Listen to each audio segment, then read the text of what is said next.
The Game Awards 2024 is on the way, and it sparked a lot of controversy by nominating Elden Ring Shadow of the Erdtree, a DLC, not a full game, despite being massive and arguably a full game's worth of content, as the ultimate Game of the Year. I have talked about this in a recent video, but I want to address this from a different angle, and ask the question, do the Game Awards even matter in the first place? And it is really easy to kind of dismiss it as the Jeff Keighley show, and to think of it as this big, inconsequential, elitist event. After all, who cares about the Game Awards? I mean, does anyone care about the Oscars or the Emmys? Well, to put this in perspective, 19.5 million people watched the Oscars this year, and that was their biggest viewership in 4 years. To put this growth into perspective, in 2014 when the show first started, only 1.9 million people were watching. Each year, it would exponentially grow. From 2017 to 2019, it grew from 11.5 million people watching to 45.2 million watching. And just from 2022 to 2023, they added another 15 million people watching it live. And it very much stands to reason that for this year, 2024, we are going to reach 130 million. And even then, even with all of these people watching, this doesn't factor in all the people who are going to talk about it, read all the information, get a bunch of the game trailers boosted to them algorithmically, as well as watching content creators like myself break down their thoughts on the show and all of the games announced. And unlike a show like the Oscars or the Emmys, this isn't just a US-centric event. People all over the world are going to be tuning in to see how their favorite games do and which brand new games are going to be announced. So indeed, the Game Awards is not like the Oscars or the Emmys or any of those shows. More people around the entire world are willing to dedicate the time to watch this show, cheer for their favorite games, and see all of the latest announcements. This is something that is incredible about our industry. Though we'll never quite have as many people that play games as watch films, for example, the people who do care about games are tremendously invested in them and see the value in them. And that's why we can overcome things like the Oscars. So I don't think this show is irrelevant, and I do think it is why Game of the Year matters, because you're communicating to well over 100 million people that this is the best game this year. More than just recognition, a lot of people are discovering brand new games through this. And those people can also win a free game right now thanks to our sponsor, Instant Gaming, who's allowing us to give away another free game this month. Instant Gaming sells you codes from authorized resellers, so you can grab a code for Dragon Quest III HD 2D for much cheaper, so be sure to check them out with a link in the description below. But with the exposure that the Game Awards gives, can actually be incredibly valuable for studios. For example, when Elden Ring won Game of the Year in 2022, a massive sales surge for the game happened, and it was attributed to the win. After winning the award, Elden Ring's victory caused the FromSoft's parent company, Kadokawa, to see a 206.4% increase in net sales across the gaming division, with them saying, quote, "In part, as a result of the title winning Game of the Year at the Game Awards 2022, an overseas Game Award event held in December, the number of units sold increased again. This reaffirms the long-lasting popularity of the game."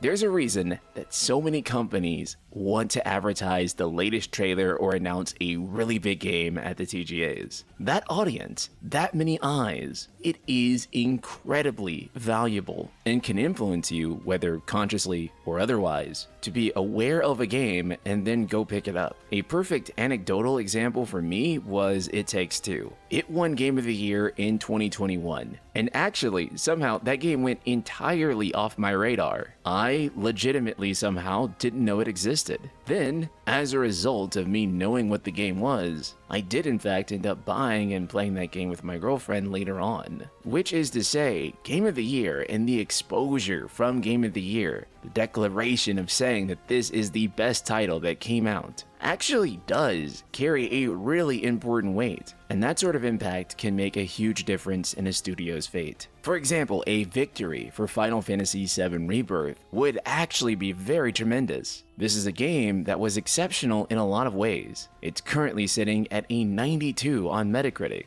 though despite this, its sales have been reported as less than stellar, not meeting Square Enix's expectations. And while we currently don't know how much it's actually sold, as Square Enix hasn't posted any numbers, industry analysts and Square Enix as well have noted that it's not quite where they hoped it would be. This is something that a Game of the Year award could turn around for them. We could also talk about Metaphor Refantasio, a game that's quality shocked a lot of people. Listen, the developers behind the Persona series are absolutely exceptional, but no one expected them to come out swinging this hard with a brand new IP. Typically, the best performing Atlus games tend to sell in the 1 million range, with the big exception being Persona 5. This is not a studio that makes 10, 20 plus million sellers. However, if Metaphor Refantasio was to win Game of the Year, you can imagine it is going to have a tremendous, deep impact and make the future of Atlus games that much more brighter. And a lot of people who wouldn't normally play a game like Metaphor would absolutely go and check it out after winning such a prestigious award.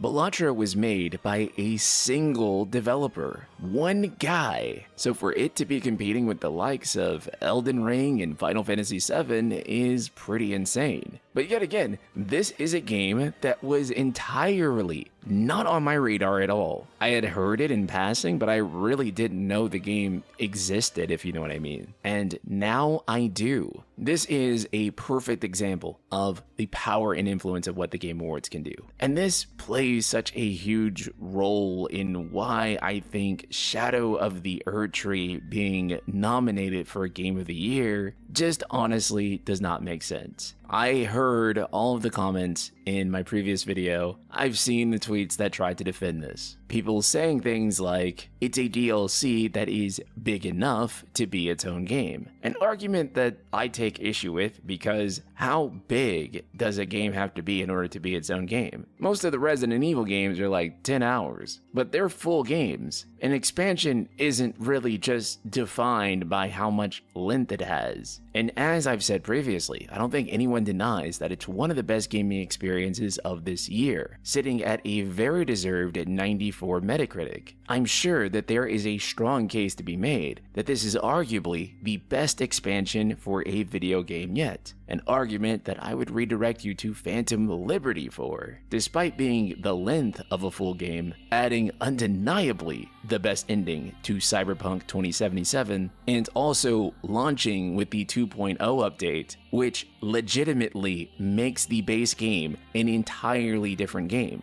which you could even argue that Phantom Liberty is systems-wise its own separate entity. But I just don't think any of these arguments hold up. The biggest dog is not a wolf, and the biggest house cat is not a lion. The only argument here is that the content and quality are good enough to be standalone quality. But the reality is that this is anything but standalone. As the description on PSN says, requires a game that you have to put a very substantial number of hours into before you can even access it. Your levels, character, everything carries over into this new experience. This isn't something that like It Takes Two or even the original base Elden Ring that you can just go see at the Game Awards and then go pick up and play. This is essentially more content for Elden Ring. And even if it is still a full game's worth of content, it is still content being added to 2022's Game of the Year.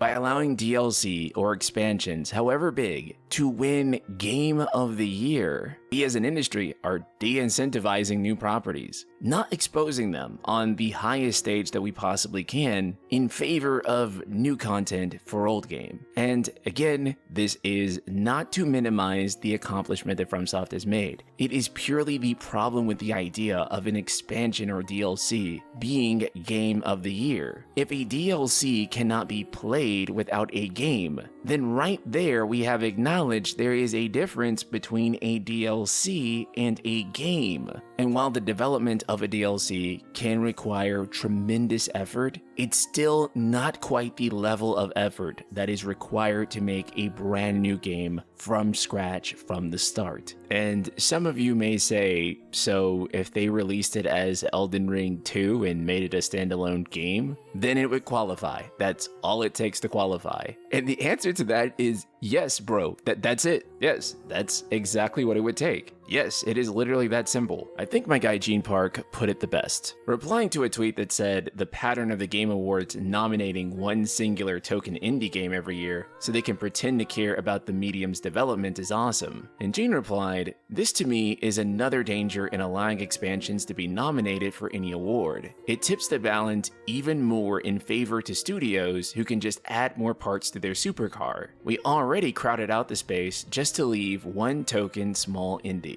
Instead of allowing new games and new studios to shine, this sets a precedence for studios with an existing game that they can just add on to continue to dominate." And I understand you can make the argument that it's the best thing that you experienced in 2024 and all the other devs should just get good if, they can't make anything on par with it. But I think you can see, even despite that argument or that sentiment, that doesn't negate what's being said here. But also too, you have to keep in mind, this is being judged predicated on the fact that it is a DLC and not a standalone $70 follow-up to Elden Ring. And it probably would be judged much differently if it were. Earlier, I mentioned Cyberpunk Phantom Liberty, and I think Phantom Liberty is the best DLC that I ever played. However, if they were to release that as its own Cyberpunk game and called it Cyberpunk 2 or whatever, I would be pretty disappointed with it. As a spin-off, maybe it would be okay. But really, even it being one of the best pieces of gaming content that I played last year, so much of that is predicated on the idea that it is an expansion for Cyberpunk. And so even though arguably, yes, one of the best DLCs I've ever played, yes, arguably as much content as a full game, you could say, it would be longer than technically like a Resident Evil. But the way the content is viewed would be different. And trust me, if they could sell it as a standalone game, if they thought these things would be better to sell as a standalone game, they would do it. Because a standalone game that doesn't require any other purchase makes a lot more money than a DLC. Sometimes this is done in the form of the half-sequel, like Spider-Man Miles Morales. And again, if this were a half-sequel and were judged by the criteria of what we expect from a half-sequel as a complete standalone package that is its own game, I probably would not be making this video right now. I don't think anyone making the same argument as me is trying to oppose Shadow of the Erdtree's quality, or anything that FromSoft makes. They are clearly a gold standard developer in this industry, and there should be an award that honors this DLC. There should be a DLC/Expansion of the Year award, which, believe it or not, there isn't. There is no specific award for this at all. That alone is absolutely mind-numbing. But I think